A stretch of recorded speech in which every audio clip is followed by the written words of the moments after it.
Hey guys, this is East Texas Wildman. Today I'd like to talk to you about friction fire using the hand drill. Let me get set up and we'll get right to it.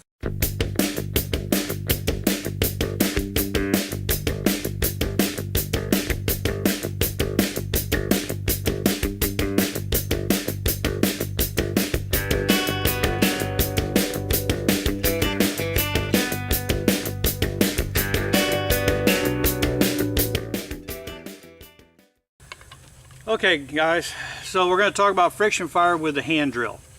The hand drill goes way back in history. The primitive people today even still use the hand drill quite a bit.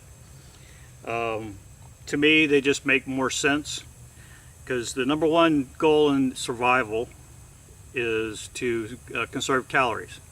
Well, it takes a whole lot less calories to build one of these, find all your components and build it. And it takes a whole lot less calories to get an ember. So to me, the bow drill is the only way to go. I'm sorry, not the bow drill, the hand drill.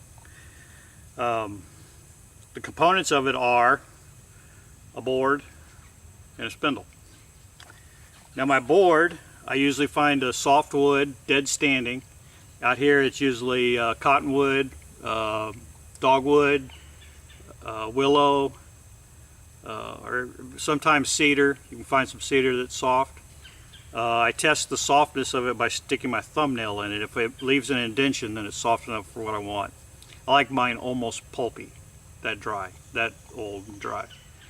I cut my board about a ½ inch thick and 10 to 12 inches long. That's not a rule, that's just the way I do it, the way I like it.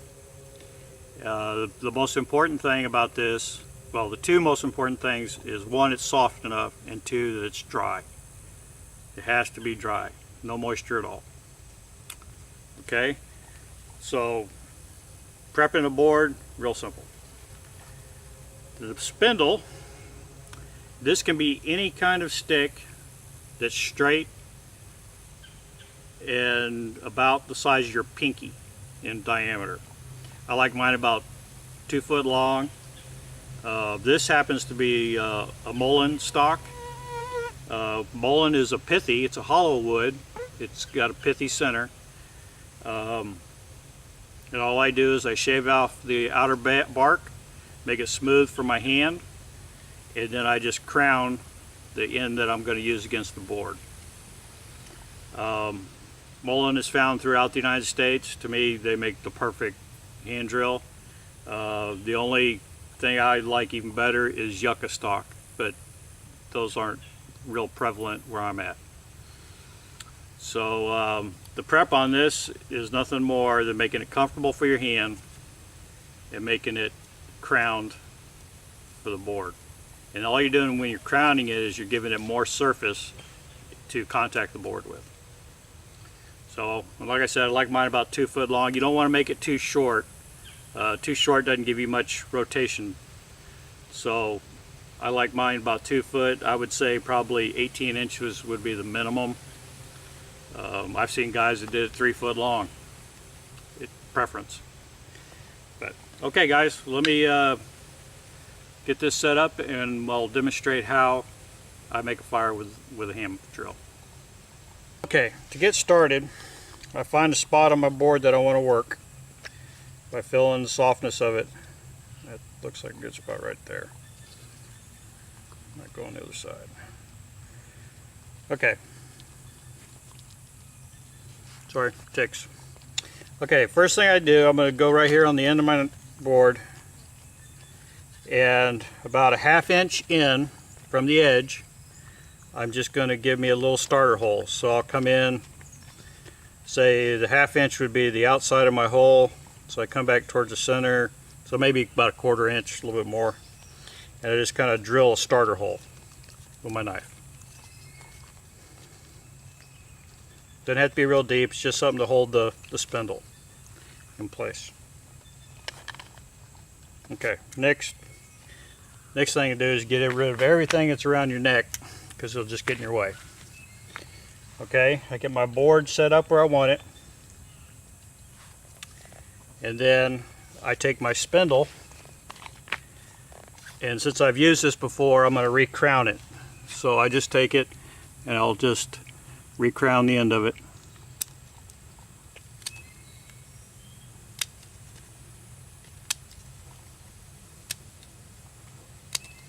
It doesn't have to be perfect.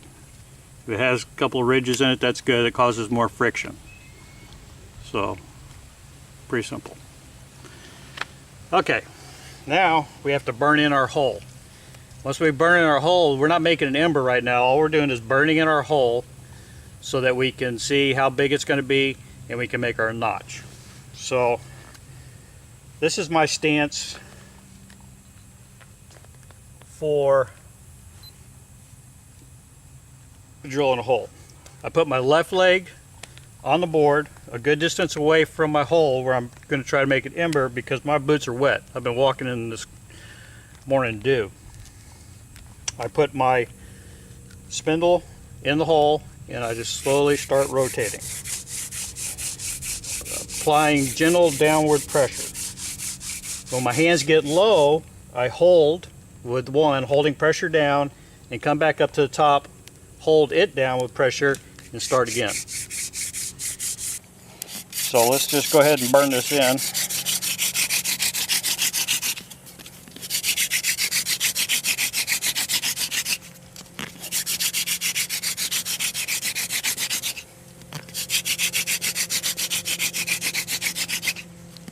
You can see, starting to get a little bit of smoke. That means it's burning in. That's what I want. Like I said, I'm not trying to start my fire yet. Okay. So now I have my hole started. You can see the outline of the hole, and now we're going to cut our notch into it. The notch is real important. It lets air into the ember. It also gives a place for all the dust, the sawdust to collect. It lets air in there because you can't have a fire without three things. One, a source of heat. Two, a source of flammable material. And three, air for combustion. So now we're going to carve a notch into this. What I do is I do like about a 45-degree notch into the hole. And I want to cut about eighth of a way to quarter of a way into the hole so that dust will come out.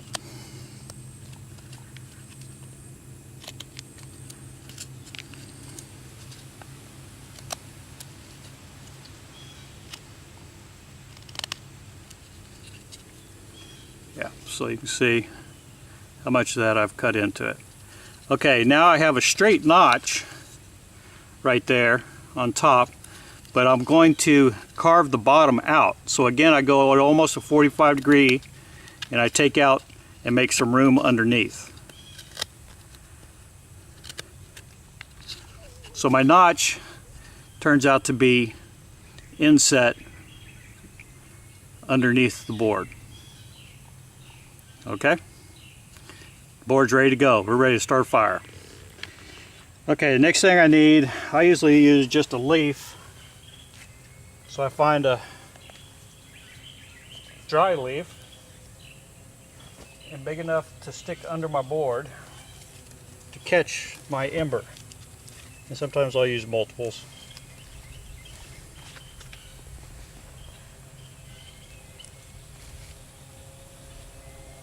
Like so.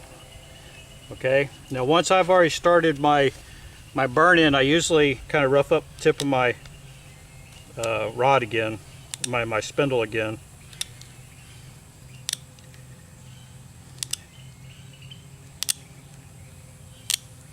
Just one more time. Okay, and now we're ready to start burning this in. Now another important thing about your board is when you stand on it, see how that popped up? It came up off the ground. You don't want it to. You want it to lay flat. So I might have to build up the ground a little bit. Make sure my leaves are underneath it to catch the ember. Make sure my board is firmly seated on the ground with a leaf or something, a piece of bark, whatever you want to use to catch your ember. Okay, when I spin, I'm going to start out slow, just trying to build up some heat. I'm not wearing myself out. I'm just gradual pressure, keeping pressure on it as I change hands. Let it start getting some heat. And all I'm doing is I really just want to make sawdust right now. Give me some fuel for my ember.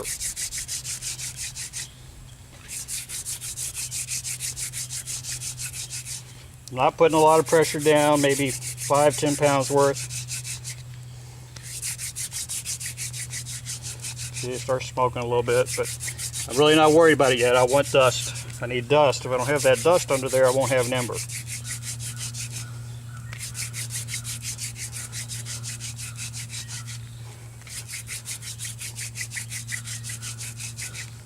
Once I have some dust built up, and I'm smoking pretty regular, then I start applying more pressure and going fast as I can.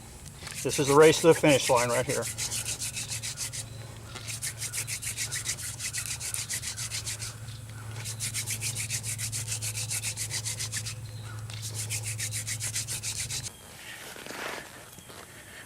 Okay, we had some difficulties on that one. That last hole broke off, so had to cut another one. It happens. So I'm just trying to get some heat going, try to get a little bit of dust down here worked up for my ember. Not really putting a lot of pressure, not really spinning like a madman. I'm just kind of trying to get some dust.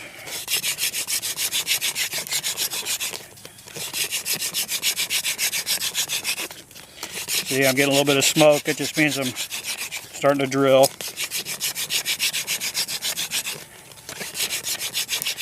Just because I have smoke, though, doesn't mean that I have an ember. Usually that's my spindle burning. Once I get a little dust down there and the smoke gets pretty continuous, then I increase my pressure and my speed.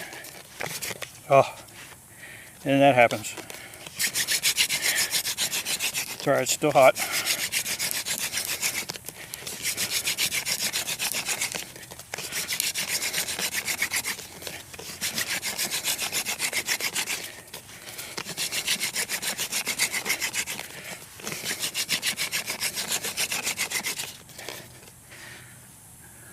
Okay, I can see an ember. Very carefully, I pick up my board, set it aside. You can see we now have an ember, and I have time. Get that moved, put in my my nest, and start building a fire. Now I'm not going to go ahead and make a tinder bundle or anything like that. I've done videos in the past on that. If you're interested, you can look back and see how to make a good, proper tinder bundle. But this is an ember. That will start a fire. So that's how I make a fire using a hand drill. It worked the very first time I made one, and every time I've tried to make a fire with my hand drill, I have been successful with it. Every single time. Now, before I got to the hand drill, you know, I think I first started using the hand drill about two and a half years ago. I would use a bow drill. I didn't always get a fire with a bow drill, and I was always frustrated with it because, you know, you got the bow that breaks or the string that breaks, or trying to balance that spindle with your bearing block, and, you know, all the issues. You know, I got frustrated with it, and so I decided to try something else, and I tried the hand drill. I'm a convert. There's no way I'll ever go back to doing a bow drill. Never. Now, if you lived in the northern climates where you had to wear gloves, it was wintertime or something, I could see where a bow drill would be more, would be handier, because you can wear your gloves while you're doing the bow drill.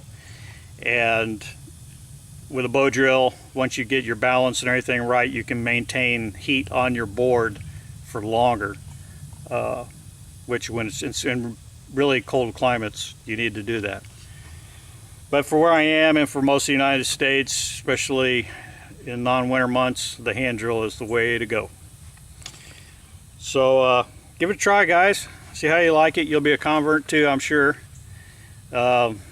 Key things are get the right material, a soft block board, and a good spindle, good straight spindle. And Molin's really good for that. You all need to check out the Molin plan anyway, because it's got a lot of good uses.